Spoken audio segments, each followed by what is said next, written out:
Hello friends, அஸ்ஸலாமு அலைக்கும். நாங்கள் இன்றைக்கி லேயர் பரோட்டா ரெஸ்டாரண்ட் ஸ்டைல்லே நல்ல டேஸ்ட்டாகவும் நல்ல சாஃப்டாகவும் எப்படி செய்கிறதுன்னு பார்ப்போம். அது கூட தொட்டு சாப்பிட்றதுக்கு பொட்டேட்டோ கறியும் சிக்கன் கறியும் எப்படி செய்கிறதுன்னு பார்ப்போம். Welcome to my recipe. நீங்கள் இன்னைக்கு தான் இந்த வீடியோ ஃபஸ்ட் டைம் பார்க்குறேன், சப்ஸ்கிரைப் பண்ணிக்கோங்க.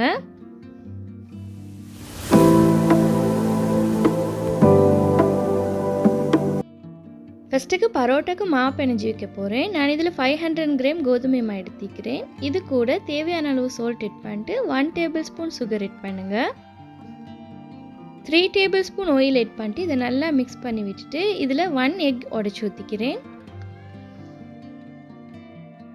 இப்போ இதுக்கு தேவையான அளவு வாட்டர் எட் பண்ணிட்டு நல்லா சாஃப்டாக இந்த டோவை நீட் பண்ணிவிடுங்க.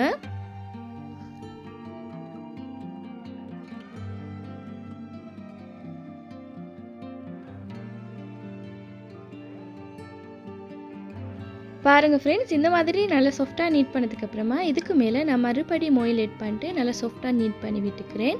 லாஸ்ட்டுக்கு இந்த மாதிரி ஆயில் அப்ளை பண்ணிவிட்டு லிட்டால் கவர் பண்ணிட்டு ஒரு 30 மினிட்ஸ்க்கு அப்படியே வச்சுடுங்க. இது நல்லா ஆயிலோட ஊறி வரட்டும்.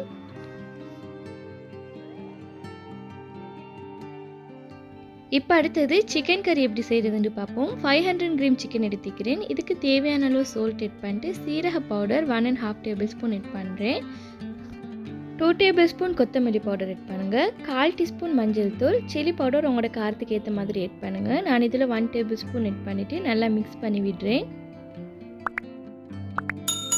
ஸ்டவ்வை மீடியம் ஃப்ளேமில் வச்சுட்டு இதில் 4 டேபிள் ஸ்பூன் ஆயில் எட் பண்ணுறேன். ஆயில் நல்லா ஹீட் ஆகி வர கொலைக்கு இதில் கருவேப்பிலை எட் பண்ணிட்டு கருவேப்பிலை கொஞ்சம் பொரிய கொலைக்கு இதில் ஒனியன் ஸ்லைஸாக கட் பண்ணி வச்சுக்கிறேன். இதையும் எட் பண்ணுறேன். நான் இதில் ஒரு கருவேப்பட்டையும் 3 ஏலக்காயும் எட் பண்ணிட்டு நல்லா வதக்கி விடுறேன். ஆனியன்ஸ் நல்லா ப்ரௌன் கலர் வர வரைக்கும். நான் இதில் 200 கிராம் ஒனியன் எட் பண்ணிக்கிறேன். உங்களுக்கு கிராம் அளவு எடுக்க கஷ்டம்தான் நல்லா லார்ஜ் ஒனியனாக பார்த்து வன்னிடுங்க.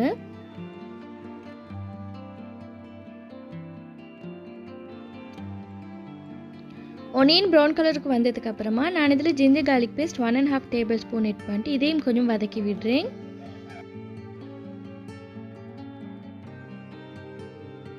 ஜிஞ்சர் கார்லிக் எட் பண்ணதுக்கப்புறமா லைட்டாக இது ஆயிலில் பொரிய கொலைக்கு சைடுக்கெல்லாம் நல்லா தெரிக்கும். இந்த மாதிரி லைட்டாக பொரிஞ்சு வர கொலைக்கு இதில் டொமேட்டோ நான் எட் பண்ணிக்கிறேன். டொமேட்டோ 100 கிராம் எடுத்துக்கிறேன். நல்ல மீடியம் சைஸ் டொமேட்டோவை பார்த்து 1 எடுத்துக்கோங்க.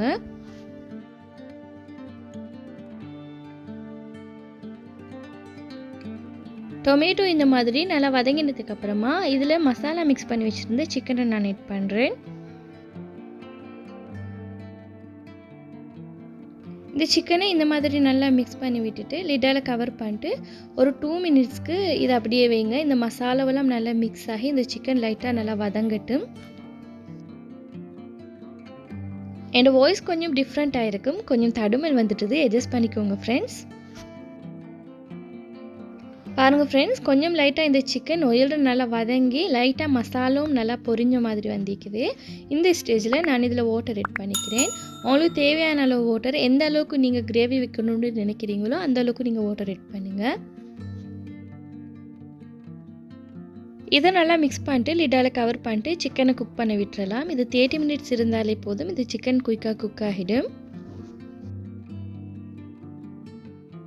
இப்போ பரோட்டாக்கு நீட் பண்ணி வச்சுருந்தோமா ஆயில் ஊறி நல்லா சாஃப்டாக வந்திக்குது. 30 மினிட்ஸ்க்கு அப்புறமா நான் இதை எடுக்கிறேன். இப்போ இந்த மாவை நம்ம எத்தனை பரோட்டா உங்களுக்கு வேணுமோ அந்த அளவுக்கு போல்ஸ் பிடிச்சு வச்சுக்கோங்க. இந்த பவுலில் ஆயில் அப்ளை பண்ணிட்டு அப்புறமா நான் இதில் இந்த டோவை வைக்கிறேன். நான் இதில் சரியாக 14 போல்ஸ் பிடிச்சு எடுத்துக்கிறேன். இதுக்கு மேலேயும் ஆயில் அப்ளை பண்ணிட்டு எல்லா போல்ஸ்லேயும் நல்லா படுறதுக்கு மாதிரி மிக்ஸ் பண்ணி விட்டுக்கோங்க.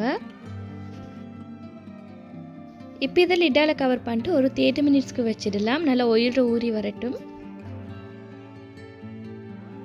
இப்போ நான் பொட்டேட்டோ கறி செய்கிறதுக்கு நல்ல பெரிய லார்ஜ் பொட்டேட்டோ 3 எடுத்துக்கிறேன். இதில் தோலை பீல் பண்ணிவிட்டு இதை நல்லா வாஷ் பண்ணி எடுக்கிறேன்.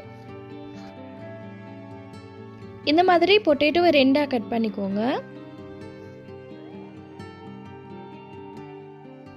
இப்போ இந்த பொட்டேட்டோவை ப்ரெஷர் குக்கரில் எட் பண்ணிட்டு பொட்டேட்டோ மூழ்கிற அளவுக்கு வாட்டர் எட் பண்ணுறேன். இதில் தேவையான அளவு சால்ட்டும் எட் பண்ணிட்டு 1/4 டீஸ்பூன் மஞ்சள் தூள் எட் பண்ணிட்டு இதை வேக வச்சுக்கலாம். இங்கால பார்த்தீங்கன்னா சிக்கன் கறி குக் ஆகிட்டுது. இப்போ நல்லா குக் ஆகினதுக்கப்புறமா நான் இதில் கோகோனட் மில்க் ஆட் பண்ணுறேன். கோகனட் மில்க் உங்களுக்கு எந்த அளவுக்கு வேணுமோ அந்த அளவுக்கு நீங்கள் பார்த்து எட் பண்ணுங்கள். உங்களுக்கு கோகனட் மில்க் எட் பண்ண விருப்பம் இல்லாட்டி சும்மா நார்மலாக இந்த கறியை ஸ்டவ் ஆஃப் பண்ணிட்டு இறக்கிக்கலாம். இப்போ இது லைட்டாக ஒரு 2 கொதி கொதிக்க கொள்ளைக்கு நான் அப்படியே ஸ்டவ் ஆஃப் பண்ணுறேன்.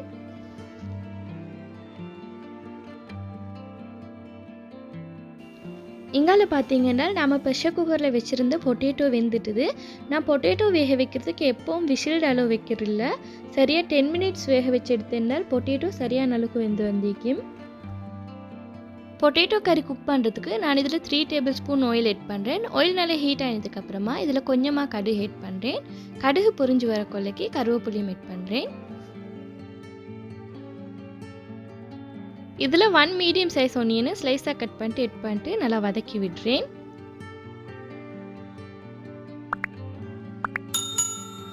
ஒனியன் லைட்டாக வதங்கி வர கொள்ளைக்கு நான் இதில் 4 வெள்ளைப்பூடு இந்த மாதிரி இடிச்சிட்டு ஆட் பண்ணுறேன். இந்த வெள்ளைப்பூடு நல்லா எண்ணெயில் பொரியட்டும். இப்போ நான் இதில் medium size tomato half add பண்ணுறேன். இது கூட 4 க்ரீன் சில்லியும் ஆட் பண்ணினேன். எனக்கு இதில் இந்த டொமேட்டோ க்ரீன் சில்லியும் இதில் ஆட் பண்ணுற வீடியோ மிஸ் ஆகிட்டுது. இந்த டொமேட்டோ கொஞ்சம் நல்லா வதங்கட்டும். டொமேட்டோ கொஞ்சம் நல்லா வதங்கினதுக்கு அப்புறமா நான் இதில் chilli powder 1 tablespoon add பண்ணிட்டு நல்லா மிக்ஸ் பண்ணி விடுறேன். இந்த ஆயில் லைட்டாக பொரியட்டும். இதுலேயே இந்த சில்லி பவுடர் ஆட் பண்ணிட்டு லைட்டாக பொரிய விட கொள்ளைக்கு இந்த கலர் நல்ல ரெட் கலருக்கு வரும். அதுக்காக வேண்டி தான் நான் இப்படி செய்கிறேன். இப்போ நான் இதில் பொட்டேட்டோவில் அவிச்சு வச்சுருந்தேன் இந்த வாட்டரை மட்டும் இதில் ஆட் பண்ணுறேன். உங்களுக்கு வாட்டர் போதாத மாதிரி இருந்துச்சுன்னா நீங்கள் வேறையாக வாட்டர் ஆட் பண்ணுங்கள்.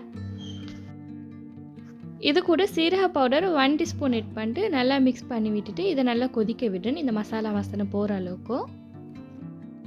நீங்கள் இதில் வாட்டர் ஆட் பண்ணுறதுக்கு பதிலாக தேங்காய் தண்ணி பாலும் ஆட் பண்ணலாம், அது இன்னும் டேஸ்ட்டாக இருக்கும்.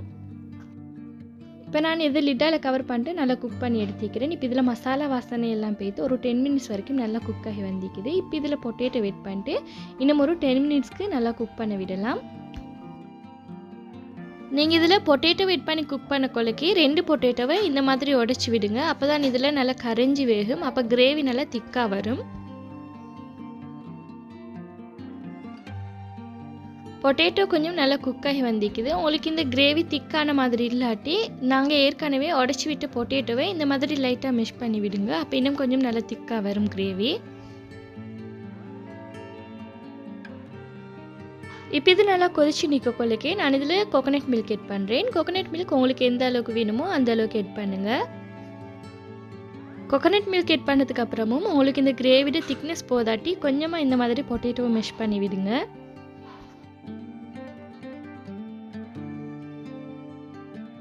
இப்போ எங்களோட பொட்டேட்டோ கறி ரெடி ஆகிட்டுது. இது லைட்டாக ஒரு 2 கொதி கொதிக்க கொள்ளைக்கு நான் அப்படியே ஸ்டவ் ஆஃப் பண்ணிடுறேன். இப்போ பராட்டா செய்கிறதுக்கு இந்த போல் பிடிச்சி வச்சு 30 மினிட்ஸ் ஆகிட்டுது. இப்போ இதில் பராட்டா செஞ்சிடலாம். கொஞ்சம் இந்த மாதிரி ஆயில் அப்ளை பண்ணி விட்டுக்கோங்க. இதை ரெஸ்டாரண்ட்டில் செய்ய கொள்ளைக்கு வீச்சு ரொட்டி செய்கிற மாதிரி கையால் கொஞ்சம் வீசி வீசி தட்டுவாங்க. அந்த மாதிரி எங்களுக்கு செய்கிறது கஷ்டம். அதுக்காக வேண்டி நான் இந்த மாதிரி லைட்டாக தட்டி விட்டுட்டு கையால் இந்த மாதிரி இழுத்து விட்டுக்கிறேன். பாருங்கள் எவ்வளோ அழகாக நல்லா இழுப்பட்டு வருதுண்டு. இப்போ இதை இந்த மாதிரி நல்லா மெல்லிசாக இழுத்து விட்டதுக்கப்புறமா இதுக்கு மேலே ஆயில் இந்த மாதிரி அப்ளை பண்ணிக்கோங்க. நல்லா ஆயில் அப்ளை பண்ணதுக்கப்புறமா நான் இதுக்கு மேலே கோதுமாவை இந்த மாதிரி ஸ்ப்ரெட் பண்ணி விட்டேன். அப்போ தான் இதில் லேயர் நல்லா வரும். இப்போ இதை இந்த மாதிரி நீட்டமாக கட் பண்ணி விட்டுக்கோங்க. இப்படி நீட்டமாக கட் பண்ணதுக்கப்புறமா இந்த மாதிரி சுருட்டி விட்டுக்கோங்க. எல்லோரும் நினச்சிட்டு இருக்கிற பராட்டா செய்கிறது கஷ்டம்னு, ஆனால் இந்த மெத்தடுக்கு நீங்கள் செஞ்சு பார்த்தீங்கன்னா நல்லா லேசாகவும் இருக்கும், கடையில் வாங்குற மாதிரியே இருக்கும். அதோடு கூட இது நல்லா சாஃப்டாகவும் இருக்கும். எக் எட் பண்ணி செய்கிற சொட்டி. இப்போ லாஸ்ட்டுக்கு இதை இந்த மாதிரி நல்லா தட்டி விட்டுட்டு தவால போட்டு நல்லா வேக வச்செடுக்கிறேன்.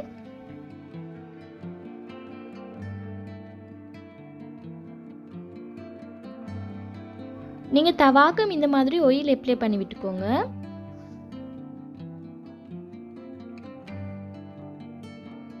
ஸ்டவ்வை மீடியம் ஃப்ளேமில் வச்சுட்டு நல்லா 2 பக்கம் பெரட்டி விட்டு நல்லா வேக வச்சிடுங்க.